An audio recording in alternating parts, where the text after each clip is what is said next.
In the second video for 9.3 or polar coordinates, we're going to deal with just graphing a whole assortment of polar equations or polar curves in these polar coordinates.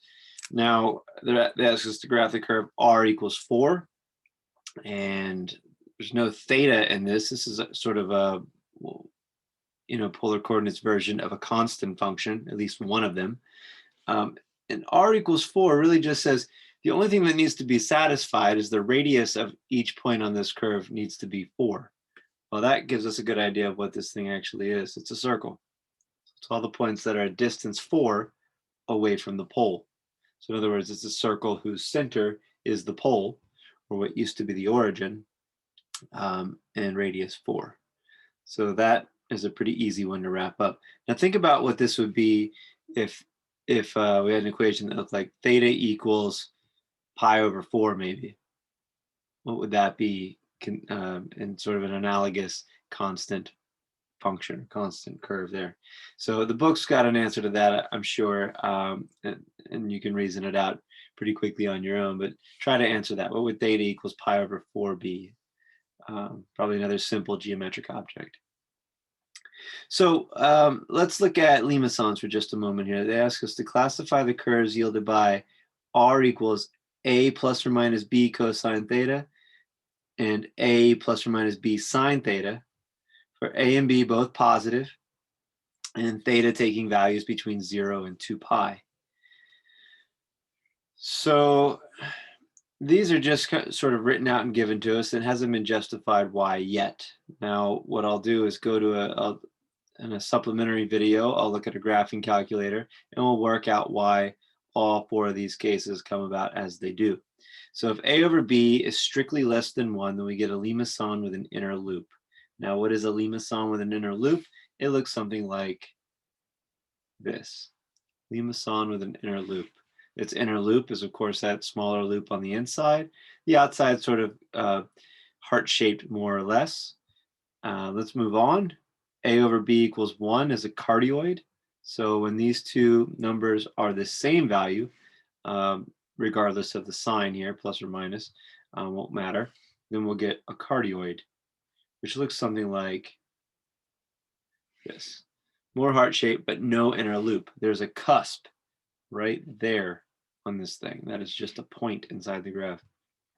Now, after that, if a over b is between 1 and 2, so greater than 1 and less than 2, strictly speaking, it's a dimpled Limasson. It looks like this. It's got sort of a convexity to it.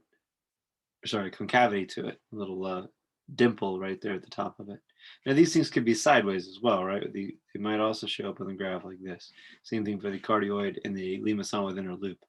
Now the last one, if a over b is strictly greater than 2, we have a convex Limasson, which this is kind of a squash circle sort of thing. Almost an eyeball shape, something like this, and then a little deeper in the back or the bottom there. So we'll look at those in the next video with a graphing utility, and we'll see how all 4 of these cases come about by continuously changing these parameters a and b. Now let's see, they ask us to graph the rows r equals 4 sine 3 theta. So this is the form that a rows will have. Again, after you have some practice and experience with these things, you should be able to spot whether or not it's a rows or a Limasson. Notice that there's no number plus this number times the trig function sine or cosine, right? There's no 5 plus 4 sine 3 theta. It's just 4 sine 3 theta. So this thing doesn't fall into this class of Limassons. It doesn't look like that form. So it's not a Limasson. And it's not a circle, right? 4 sine theta would be a circle, but 4 sine 3 theta, that changes it just a little bit. So you'll come to recognize that a sine of b theta is a rows, as long as b is greater than 1.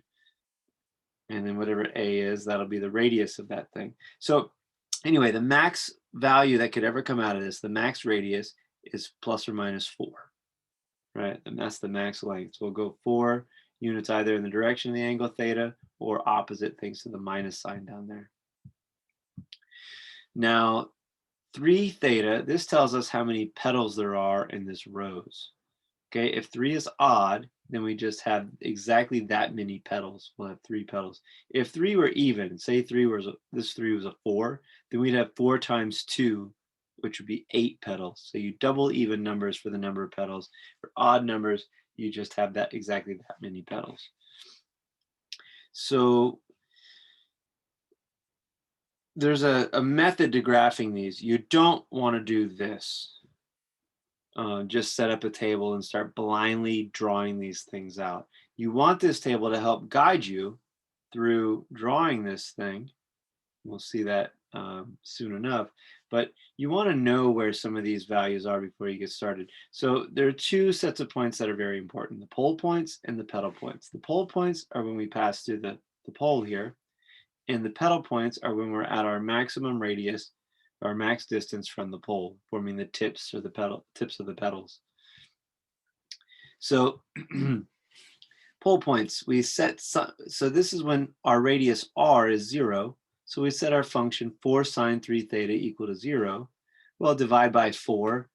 We have sine 3 theta equals 0. So we've simplified that before we even started. In fact, this number is never going to matter in this equation. So we could just write it down as is.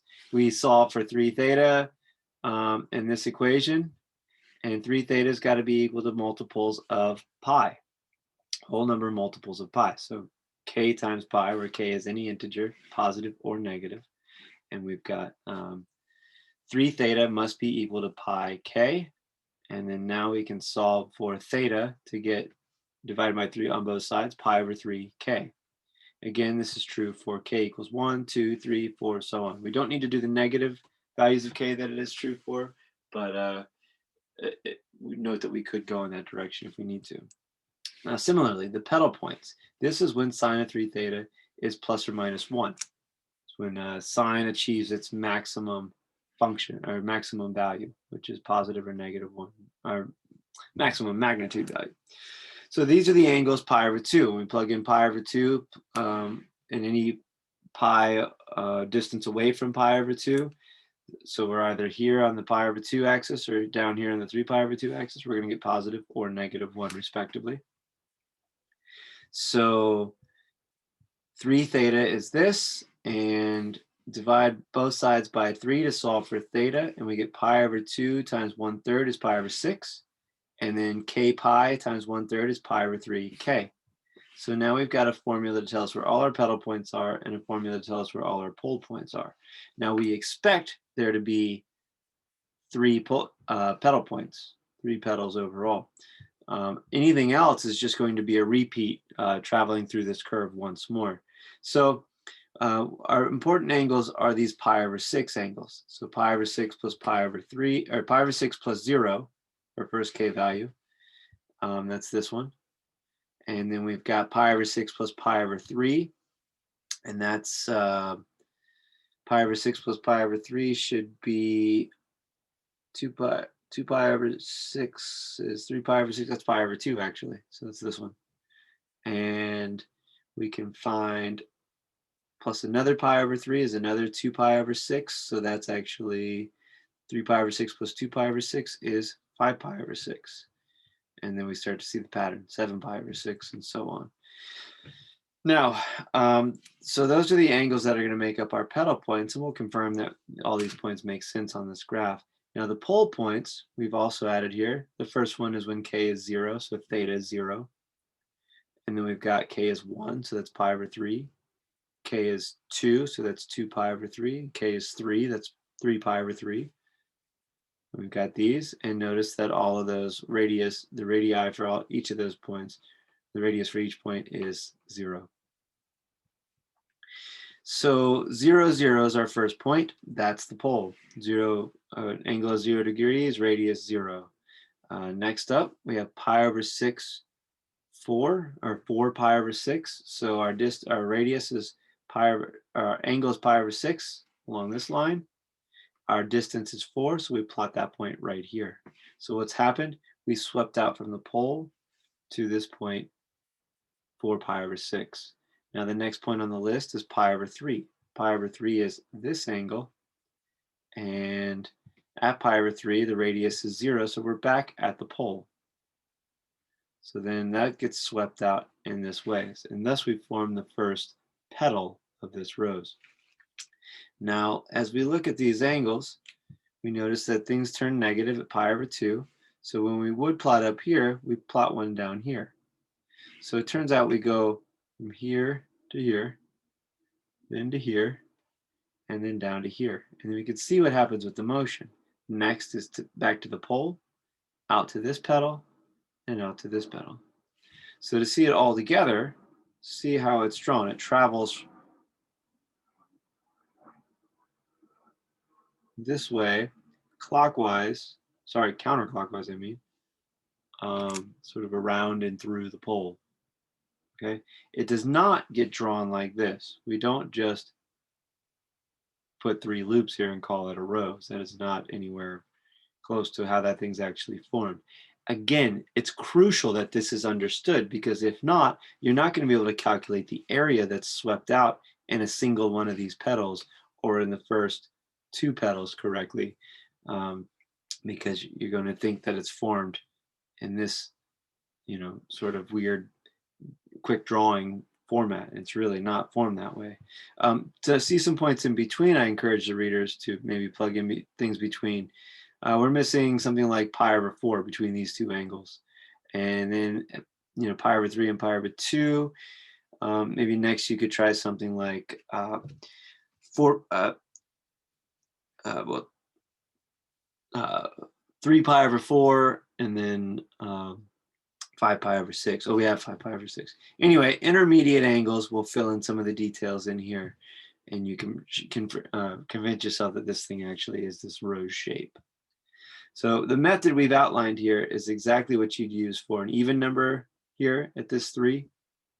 You're always looking for the pole points, the petal points, and it's very helpful to go ahead and just plot where each of these is. You might cut this thing off somewhere, maybe get to about here and say, okay, I know what it's doing. By the time I get to here, I'm down here. I know this thing's going to continue moving the way that we've seen these do in the past. So let's move on to another family of curves here. Oh, it's another rose actually. So this is the even case. N equals 2 is even, so we have 2 times this 2 number of petals. So we have 4 petals total. And again, we'd find the pole points and the petal points doing the same thing. The pole points happen when this function, this cosine function, is 0. And the petal points happen when this cosine function is positive or negative 1. And it looks like when we solve for 2 theta in this equation, we got that 2 theta was pi over 2 plus k pi. Those are the places where cosine is 0. So copies of pi over 2 are things that are pi away from pi over 2. In other words, here and here, for however many revolutions we might travel. So we've listed these out. Now notice in this case that we didn't actually build a big table. We don't really need that. These points tell us where to label our petal points. Pi over 4, we're going to have one. Or sorry, these are pole points. Pi over 4 is going to be a pole point. 3 pi over 4, 5 over 4, 7 pi over 4. So we'll know that at those angles we're passing through the pole again. Now the petal points, a little bit more important for setting up this graph. Cosine 2 theta equals plus or minus 1. These are when 2 theta is equal to any whole number multiple of pi, positive or negative. We're just going to deal with 0 to 2 pi probably, but there we have it. We've got theta is pi over 2k, solving for theta here. And now that tells us that when k is 0, we get 0. When k is 1, pi over 2, then pi, then 3 pi over 2, and so on. And that gives us this petal point for k equals 0. When k equals 1, we've got this petal point that's pi over 2, which is, oh, this is actually this petal point, pi over 2. What's going to happen is cosine of pi over 2, 2 times pi over 2 is cosine of pi, which is negative 1. So we get a negative radius out of that. Pi, cosine of 2 pi is positive 1, so we don't reflect, so we are here. And then cosine 3 pi over 2 is really cosine of 3 pi. And since we're along this angle, we reflect, we get a negative because cosine 3 pi is negative. We reflect to be up here. So let me actually fill in all these points by their names. So it looks like this one off to the left, which doesn't have a labeling, one of our pedal points, is pi is the angle, and the distance is just 4 comma pi. Now confirm that that's true, right? We plug in pi to cosine theta, or 2 theta, and we're going to get cosine 2 pi, that's positive 1. So positive 1 times 4 gives us positive 4. And our point 4 pi is this point in fact, right? It's along the angle pi, and it's a distance 4 from the pole, so that's exactly where that point should be. Now the last one is, this one we're going to label it as, this should be negative 4, 3 pi over 2, right? Because the angle 3 pi over 2 should be traveled down along this axis, but when we put 3 pi over 2 into our function over here, we got a negative, so we have a negative 4, so that's actually kicked us back and reflected us to come this way, thanks to that negative radius again. So again, it's important to understand how these polar coordinates are plotted, so that way you understand how these polar curves are plotted or drawn. So that's the rows for an even number of pedals. And again, like I mentioned before, pole points, pedal points, it's the same game. We've been a little bit more loose. We didn't do as many details on this one, but you could set up a table over here if you wanted to for this one as well, just to kind of help organize the information. One more thing to see about this. We never draw this like this. It's not drawn as these weird, the way that you might draw a flower or something like that. The way that this curve is actually formed is, note that when we have an angle of 0, we're right here. We have a radius of 4. So then by the time we get to pi over 4, we have a pole point at pi over 4. So we're at pi over 4 with a radius of 0. So we're back at the pole. So this thing is actually drawn here to here. Okay, then the next arc of it is here. Again, we're moving sort of these counterclockwise arcs. We notice that. Then we go back to here.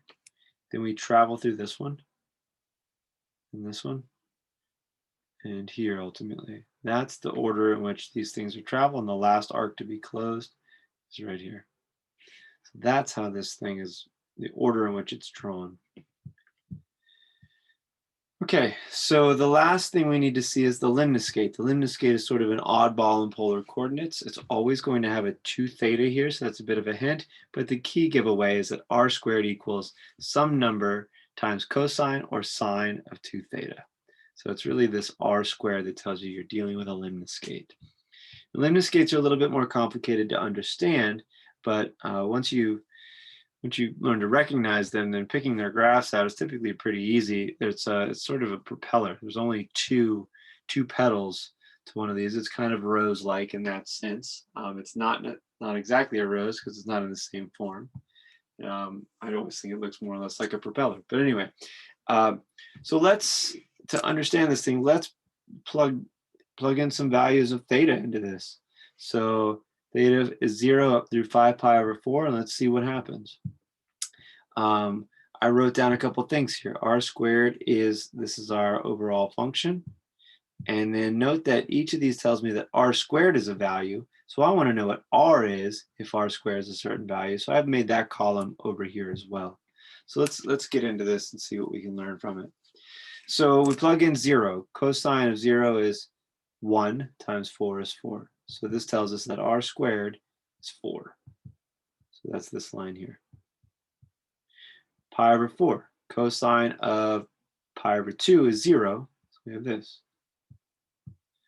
Then pi over 2. Cosine of 2 times pi over 2 is cosine pi. It's negative 1. So we get r squared is negative 4. And we go on down the list and we build up all these values correspondingly as we see here. Now, coming back through this, we say, okay, well, I need to know my actual r value, not r squared. Well, it turns out r has 2 values when r squared equals 4. It's plus or minus 2. So we do have to be careful and write down everything that it could possibly be. R squared is 0 means r is 0. There's just one value there. When r squared is -4, there's no real number that satisfies this. So I guess we just say does not exist, or no real number, no real r value. Okay, we won't have any complex values in these graphs, so that's nice. We don't have to worry about that. R squared is 0, so r is 0 here. R squared is +4, plus or minus 2 is the value of r. We get 0 again. So what is actually happening? Well, from the angle 0 to the angle pi/4, we travel from a radius of plus or minus 2, so both. We have a +2 at 0, and we have a -2 at 0. So we have two different points, and that's this point, and it's this point. So 2, 0, and -2, 0, that's this and this, right?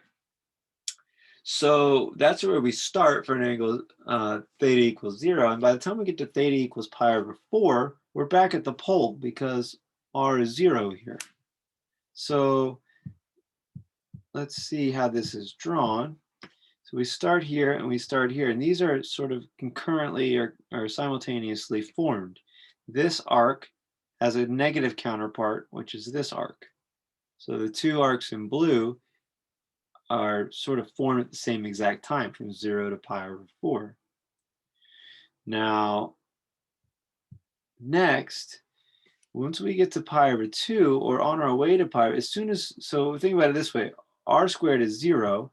Once we get to the other side of pi/4, we're going to start putting in negative values on our way to pi/2. The reader can check between here's pi/3. So confirm that r squared is negative when we plug in pi/3 to this equation. And you'll see that that is the case. And those are also undefined areas. So the curve from the angle pi/4 to pi/2, it's just not defined. So if we think about it as being something that's in motion or forming, from pi/4 to pi/2, it's sort of switched off. There's just no curve in this arc. And look in this sector anyway. When you look in that sector between pi/4 and pi/2, there's no curve drawn in there. The curve doesn't exist in that sector. And that's accurate. That's what it should look like. Now, similarly, for on the way to 3 pi/4 after pi/2, it doesn't just jump to 0, right? So it's got to travel through negative numbers to get to 0 again. So pi/2 to pi/4, there's also no curve in there as well. So this is the whole 90-degree sweep where there's just no curve drawn on this axis. The same thing happens below it. I won't go into the details of that one, but you can work out the points for yourself and see that, yes, this is also the set of angles, another set of angles just like these, where this curve is undefined.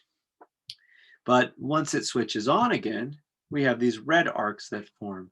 At pi, r squared is 4, so we have r is plus or minus 2, so we have -2 pi, and we have 2 pi. Now, it looks like something is possibly mislabeled here. In fact, it is. Let's be careful about that. This one should be 2 pi, right? An angle pi, I hope you caught that. An angle pi, which is along this direction on this axis, and then a distance 2. That's exactly this point right here. So that was mislabeled initially.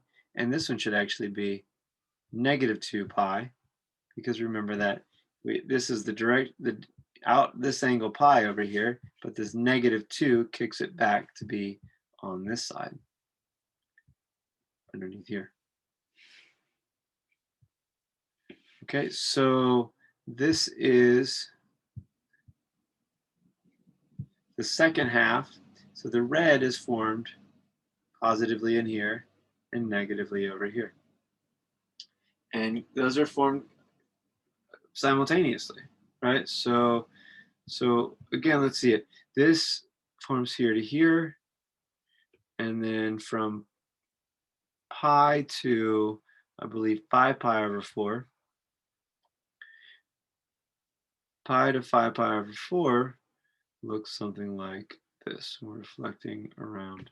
And those two red curves are formed simultaneously as well. So that's the limnoscate. It only ever has 2 petals.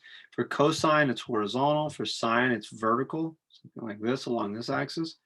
The reader can see that in examples and exercises.